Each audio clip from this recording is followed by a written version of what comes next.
Hi, I'm Cheryl Leach. In this problem, we're going to be doing a variety of things. We have a function and we want to find the critical numbers. We're going to use those critical numbers to help us figure out the behavior of my graph. And finally, we're going to actually sketch the curve and see that our graph matches our information. So let's dive right in and we'll find the critical numbers. So the critical numbers occur when the derivative is 0 or undefined. So we need to find the derivative. In this problem, my main operation is division, so I'm going to use the quotient rule. I'll take the bottom times the derivative of the top, which is just 1. Then subtract the top times the derivative of the bottom, which is also just a 1, and divide by that bottom term squared. Now I have a little simplifying to do. My numerator is an x minus 5, and I'll distribute the minus across and make that a negative x and a minus 4, all over the quantity x minus 5 squared. One more simplification step. I notice that I have an x and a negative x in my numerator. So those cancel, and I'm left with a minus 9 all over the quantity x minus 5 squared. Now to find critical numbers, I need to look at two questions. First of all, when is the numerator equal, or when is the derivative equal to 0? And when is the derivative undefined?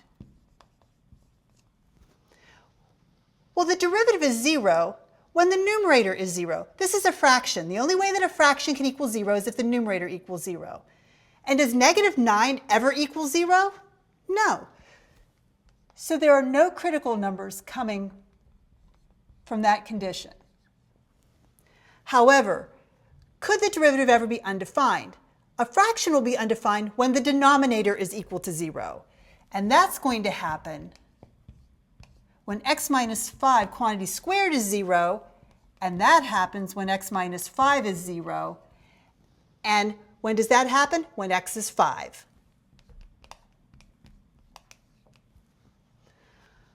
All right, now I think I have my critical numbers, but let's hold up just a minute.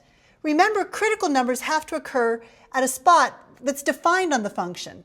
And if I look at 5 and I plug it into my function, it's not defined there. So technically 5 is not a critical number either. However, when I want to find when a function is increasing or decreasing, a change can occur at a critical number, but it can also occur when there's a discontinuity. So even though 5 isn't a critical number, we're still going to use it to break our interval down and see if there's a possible change.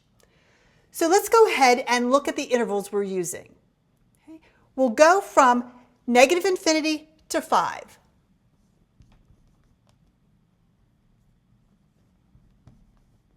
And then we'll go from 5 to infinity. So let's take a look at this first interval. I need to find a test value, something that's less than 5. So pick anything you like. How about 0? Well, let's see. I'm going to plug that into the derivative. If I plug 0 into the derivative, 9 is a negative number. That denominator will always be positive because of the squaring feature. So that means that the sign of my derivative is negative, which indicates that my function is decreasing. Now let's try the interval from 5 to infinity. Take any value you like larger than 5. Let's just try 6. And we're going to test that in our derivative. Well, again, our derivative is a negative 9 over a quantity squared. The numerator is always negative. The denominator will always be positive, which means that the sign of my derivative is negative. And again, that portion of my graph is decreasing. Now let's see if I can use this information to help me get a sketch of the graph. Well, there's several things I'm going to be looking at when I try to graph this particular rational function. Some nice things to get would be the x-intercepts. Okay? Is there an x-intercept? Well, an x-intercept occurs when the y value is 0. In order for a fraction to equal 0, the numerator must be 0, and that's going to happen at negative 4. So I have my Cartesian plane marked here, and I'm going to have these marked in intervals of 5. So this is minus 5, 5, 10, 15, and 20, and 5, 10, minus 5, and minus 10. So that x-intercept that is going to happen at negative 4 is going to happen right about here. All right, another nice thing to use when we're graphing is the y-intercept. A y-intercept happens when the x value is 0. So if I plug 0 into my function, I'm going to get negative 4/5. So that's going to be very close to this y-axis. So negative 4/5 is going to be right about there. Again, remembering that this single unit is 5. Another nice feature to look at would be vertical asymptotes. Vertical asymptotes happen in a rational function when the denominator is 0. So the denominator is going to be 0 in this case at 5. So we'll have a vertical asymptote at 5. Okay. Well, we also would like to consider horizontal asymptotes. If you remember, horizontal asymptotes rely on or depend upon whether the degree of the numerator and the denominator are the same or different. And in this case, the degree of the numerator is 1, the degree of the denominator is 1. They're the same. So that means the horizontal asymptote will happen at the leading coefficient of the numerator divided by the leading coefficient of the denominator. 1 over 1.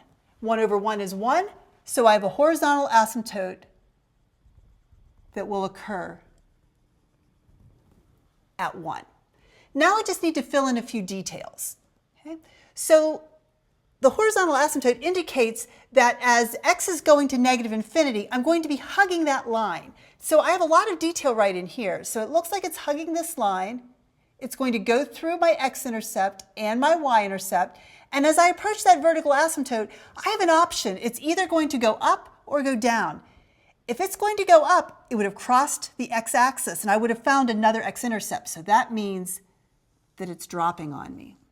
Okay. When I skip over the asymptote, I don't have any points plotted. So it might be a good idea to try a point. See what happens when x equals 6, for instance. When x equals 6, when we plug it into our function, we're going to have 10 over 1, which means that the point 6, 10 is on my graph. So now I know that as I approach that vertical asymptote, I'll be coming from above, I'll go through this point, and I'll continue to decrease, but I'm going to taper down to that horizontal asymptote. And if you look at your graph and compare it to what we've found with our chart, you'll see that they match. In my chart, my graph is decreasing on the interval from negative infinity to 5, and that's exactly what's happening. It's decreasing. From 5 to infinity, it's also decreasing. So we jumped over that asymptote, that place where the function is undefined, and our function is still decreasing. I hope this is helpful. Thanks.